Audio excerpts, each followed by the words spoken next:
नमस्कार दोस्तों, आपका अपना YouTube channel Sanskrit by MK sir पर हार्दिक अभिनंदन और स्वागत है।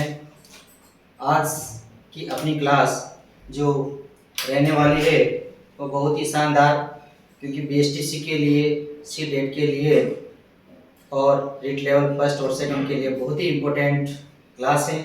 और ज़्यादा से ज़्यादा लाइक करें, सब्सक्राइब करें और अपने दोस्तों तक शेयर करें। और पूर्ण रूप से निःशुल्क क्लास है, इसका जितना हो सके उतना ज़्यादा से ज़्यादा फायदा होता है और आपको वो चीज़ यहाँ मिलने वाली है जो चीज़ आपको हर एग्जाम में मिलती है। देखिए दोस्तों, आज का टॉपिक है अपना माहेश्वरी सूत्र। कौन सा टॉपिक है? माहेश्वरी सूत्र। ये माहेश्वरी सूत्र का जो टॉपिक है वो संज्ञा प्रकरण, क्या संज्ञा प्रकरण जो है उस संज्ञा प्रकरण का जो प्रारंभ माना जाता है, क्या माना जाता है? प्रारंभ। वो प्रारंभ माहेश्वरी सूत्रों से माना जाता है और इन 14 माहेश्वरी सूत्रों के से ही इस संज्ञा प्रकरण का प्रारंभ माना जाता है। इन माहेश्वरी सूत्रों की उत्पत्ति भगवान शिव जी के तांडव नृत्य करते समय, उनके तांडव नृत्य के समय जब उनके डमरू से जो ध्वनियां निकली, उन्हीं ध्वनियों को आचार्य पाणिनि ने इन माहेश्वरी सूत्रों का नाम दिया। क्या नाम दिया? माहेश्वरी सूत्रों का नाम दिया। अब देखते हैं इन माहेश्वरी सूत्रों की जो उत्पत्ति है वो कैसे मानते हैं। व्युत्पत्ति के रूप में इनको माहेश्वरी सूत्र क्यों कहा जाता है? महेश्वरात् आगत इति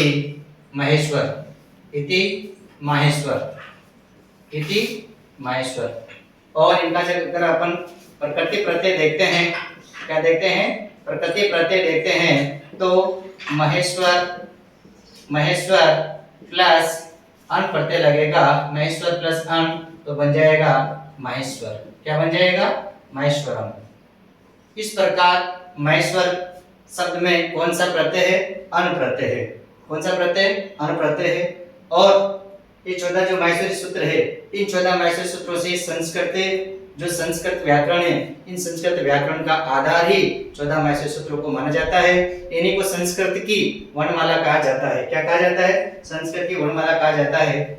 अब देखते हैं एक श्लोक के माध्यम से आचार्य पाणिनि ने इनकी उत्पत्ति माना है। नेतावसाने नटराज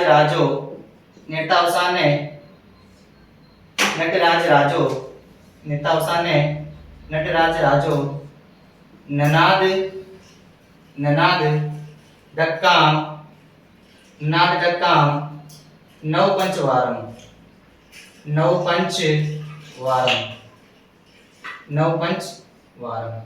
नेतावसाने नटराज राजो ननाद दक्काम नव पंचवारम। उद्धत काम संकादी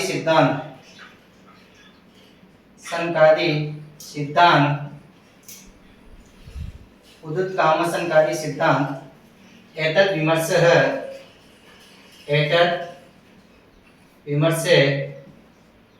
विमर्शे शिवसूत्र जालम।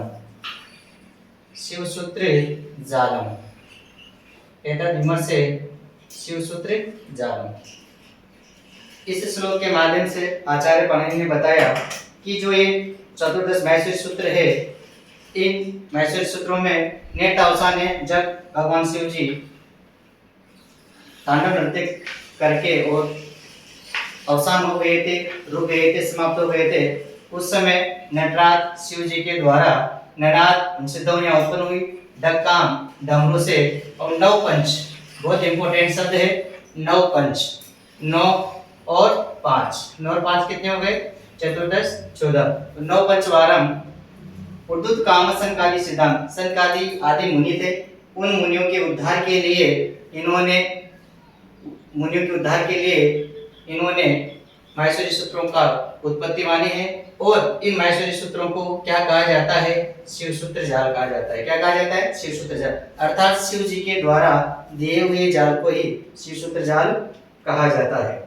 अब देखते हैं अपन कि इन जो 14 माहेश्वरी सूत्र है, इन चतुर्दश माहेश्वरी सूत्र कौन कौन से हैं, उनको समझते हैं। देखिए, पहला सूत्र आता है अपने पास, कौन सा? पहला सूत्र आता है अपने पास अ इ उ ण, अ इ उ ण,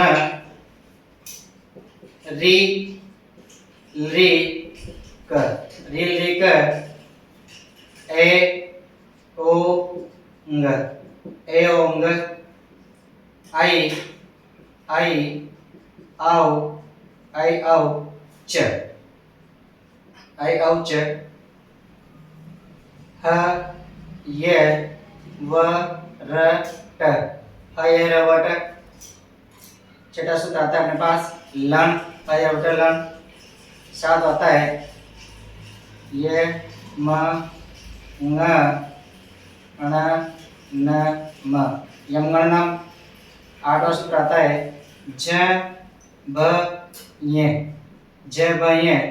नव आता है घ ड़ ध स, झगड़ खरदस।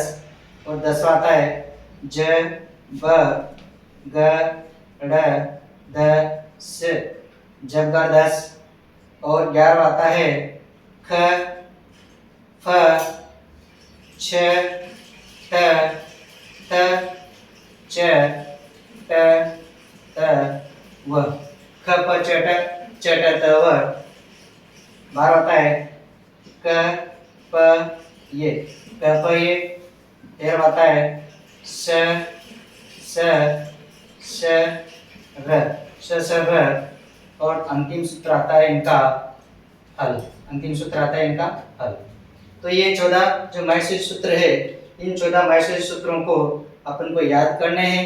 पूरी संस्कृत की जो व्याकरण है, संस्कृत की जो वर्णमाला है, इन 14 माहेश्वरी सूत्रों के आधार पर ही चलती है। बहुत इंपॉर्टेंट है। अब देखते हैं, एक बार इनका उच्चारण करते हैं अपन कि अ य उ ण, रि रि क, ए ओ ङ, ऐ औ च। ये ऐ औ च तक जो 4 सूत्र दे रखे हैं, इन 4 सूत्रों में सबसे पहले स्वरों की उत्पत्ति मानी गई है। किसकी मानी गई है? स्वरों की उत्पत्ति मानी गई है। उनके बाद ह य र व ट लण, यंगणनम, झ भ य गर्दस, जबगर्दस, ख प छ ट च ट त व, क प य स स र और हल। देखिए, अंतिम 5 से और चतुर्दश 14 तक यहाँ पर व्यंजनों की उत्पत्ति मानी गई है। किनकी उत्पत्ति मानी गई है? व्यंजनों की उत्पत्ति मानी गई है। अब देखिए, इन जो 14 माहेश्वरी सूत्र हैं, इन 14 माहेश्वरी सूत्रों को की कौन सी संज्ञा होती है? तो इनकी संज्ञा होती है अनादि संज्ञा। कौन सी संज्ञा होती है? अनादि संज्ञा होती है। कौन सी संज्ञा होती है? अनादि संज्ञा होती है। इति माहेश्वरी सूत्राणि अनादि संज्ञितानि, इनकी अनादि संज्ञा होती है। क्यों? क्योंकि यहाँ आपको दिख रहा है न न। इस इन माहेश्वरी सूत्रों में अंतिम जो वर्ण आ रहे हैं, कौन से अंतिम जो वर्ण आ रहे हैं? ऐसाम, अंत्यवर्ण, इत संज्ञक, अंत्यवर्ण, इत संज्ञक। अंत्यवर्ण जो आ रहे हैं, उन वर्णों की कौन सी संज्ञा होती है? इत संज्ञा होती है। कौन सी संज्ञा होती है? इत संज्ञा होती है।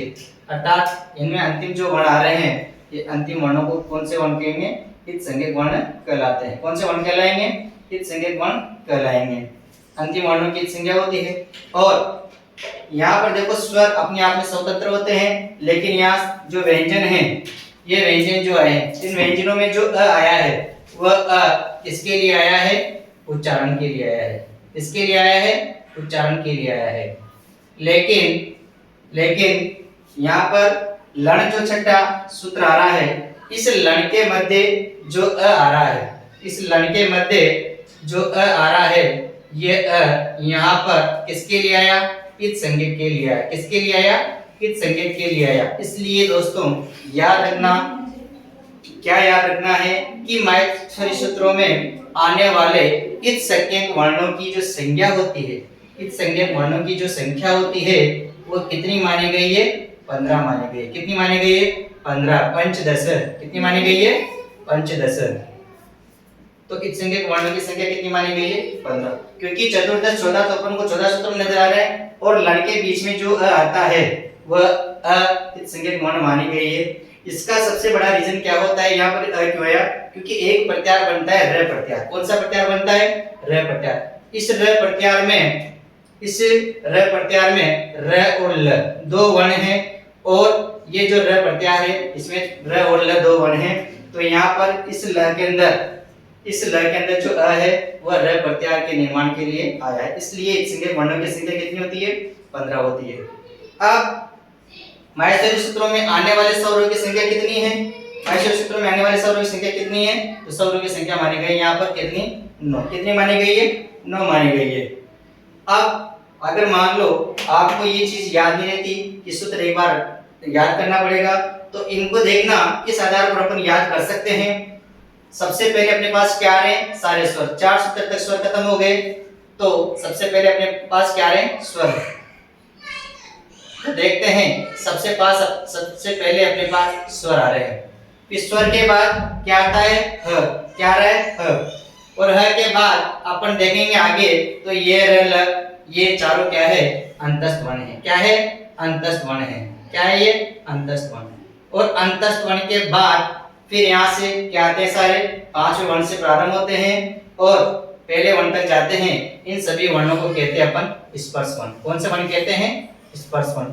और स्पर्श वर्णों के बाद जो देखते हैं स र हो और ये है ऊष्म वर्ण। कौन से वर्ण? ऊष्म वर्ण।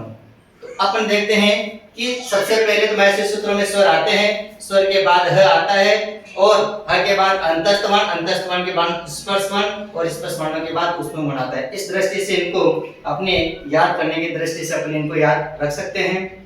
अब इनमें सबसे बड़ी बात यह है कि जो ये इत संज्ञक वर्ण आए हैं, इन इत संज्ञक वर्णों का मुख्य प्रयोजन क्या माना जाता है? तो इत संज्ञक वर्णों का मुख्य प्रयोजन अपने पास यहाँ पर इत संज्ञक वर्णों का मुख्य जो प्रयोजन माना जाता है वह है अपने पास क्या? प्रत्याहार निर्माण करना। क्या है? प्रत्याहार निर्माण करना है, प्रत्याहार बनाना है। इनका मुख्य प्रयोजन यही है, प्रत्याहार बनाना। क्यों? क्योंकि कोई सा भी जब अपन प्रत्याहार बनाते हैं तो वहां पर इत संज्ञक वर्णों का आना बहुत जरूरी है। अब आगे चलते हैं अपन, आगे देखते हैं यहाँ पर कि प्रत्याहार होते क्या हैं, किस प्रकार बनाए जाते हैं। तो प्रत्याहार का शाब्दिक अर्थ होता है संक्षिप्तीकरणम। क्या अर्थ होता है? संक्षिप्तीकरणम, अर्थात इनको संक्षेप में कथन करना भी कहते हैं। और एक प्रत्याहार में कितने में? एक प्रत्याहार में 2 वर्ण होते हैं। कितने वर्ण होते हैं?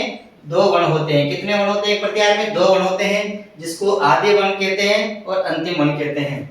जैसे अपन मानते हैं कि एक अच प्रत्याहार है अपने पास। कौन सा प्रत्याहार है? अच प्रत्याहार। इस अच प्रत्याहार में कितने वर्ण है? 2 वर्ण हैं, जिसमें प्रथम वर्ण अ है और अंतिम वर्ण क्या है? च है। अब बात आती है कि अच प्रत्याहार क्यों कहते हैं? क्योंकि प्रत्याहार बनाते समय ये देखा जाता है माहेश्वरी सूत्रों में कि प्रथम वर्ण कौन सा है? अ। प्रथम वर्ण कौन सा है? अ। तो यहाँ पर प्रथम वर्ण अपने पास अ है और अंतिम वर्ण कौन सा है? च। अंतिम वर्ण कौन सा है? च। तो यहाँ जो अंतिम वर्ण च है इस च तक जाते हैं और अ और च के बीच में जितने भी वर्ण आते हैं, अ और च के बीच में जितने भी वर्ण आते हैं, अपने स्वयं के वर्ण के साथ वह अपने सभी वर्णों का बोध कराता है। केवल यहाँ पर अपने इत संज्ञक वर्णों को छोड़ देते हैं। तो कह सकते हैं अपन कि अच प्रत्याहार के अंतर्गत अ, ई, उ, री, री, ए, ओ, आई और औ। इस प्रकार यहाँ पर अच प्रत्याहार के अंतर्गत कितने वर्ण माने गए? तो ये 9 वर्ण माने गए। माहेश्वरी सूत्रों के अनुसार भी सब कितने होते हैं? 9 होते हैं। और बहुत इंपॉर्टेंट क्वेश्चन है कि माहेश्वरी सूत्रों में ऐसा कौन सा वर्ण है जिसकी आवृत्ति 2 बार होती है? तो वह एकमात्र वर्ण कौन सा है? ह है, जिसकी आवृत्ति 2 बार होती है। कितनी बार होती है आवृत्ति? 2 बार। इसलिए इनको द्वित्व वर्ण कहते हैं। माहेश्वरी सूत्रों का द्वित्व वर्ण कौन सा है? द्वित्व वर्ण कौन सा है? तो वह है ह। एकमात्र वर्ण ऐसा है जिसकी आवृत्ति 2 बार होती है। अब देखते हैं अपन कि माहेश्वरी सूत्रों से बनने वाले जो प्रत्याहार हैं, क्या प्रत्याहार हैं, तो कुल कितने प्रत्याहार बनते हैं, तो पाणिनि व्याकरण में कुल 42 या 44 प्रत्याहार माने गए। कितने माने गए? 42 या 44 प्रत्याहार माने गए, जिसमें लघु सिद्धांत कौमुदी, लघु सिद्धांत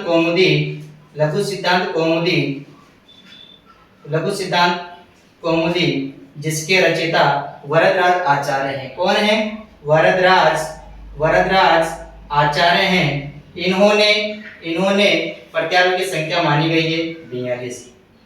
कितनी मानी गई है? 42। जबकि सिद्धांत कौमुदी के अनुसार प्रत्याहारों की संख्या कितनी मानी गई है? 44। कितनी मानी गई है? 44। यहाँ पर 44 के अंतर्गत जो 2 प्रत्याहार हैं वह अन्य 2 प्रत्याहार भट्टोजी दीक्षित, जो सिद्धांत कौमुदी के रचयिता हैं भट्टोजी दीक्षित, इन्होंने यहाँ पर 2 प्रत्याहार अन्य माने गए हैं। तो याद रखना, माहेश्वरी सूत्रों से बनने वाले प्रत्याहारों की संख्या कितनी होती है? 42 होती है, और यहाँ पर लघु सिद्धांत कौमुदी के अनुसार भी 42 है। लेकिन सिद्धांत कौमुदी या फिर भट्टोजी दीक्षित के अनुसार कितनी होती है? 44 होती है। अभी उनको देखेंगे। अब यहाँ ये बात आती है कि कुछ प्रत्याहार जो है, कुछ इंपॉर्टेंट जो प्रत्याहार है, उन प्रत्याहारों को अपन देखते हैं कि सबसे जो प्रथम प्रत्याहार है, प्रथम प्रत्याहार अपने पास आता है कौन सा? अन प्रत्याहार। कौन सा प्रत्याहार आता है? अन प्रत्याहार। और जो अंतिम प्रत्याहार है, कौन सा अंतिम प्रत्याहार है? वह अंतिम प्रत्याहार आता है अपने पास सल प्रत्याहार। कौन सा प्रत्याहार आता है? सल प्रत्याहार। और सबसे बड़ा प्रत्याहार कौन सा? सबसे बड़ा जो प्रत्याहार आता है वह है अपने पास अल प्रत्याहार। कौन सा? अल। इस अल प्रत्याहार के अंतर्गत संपूर्ण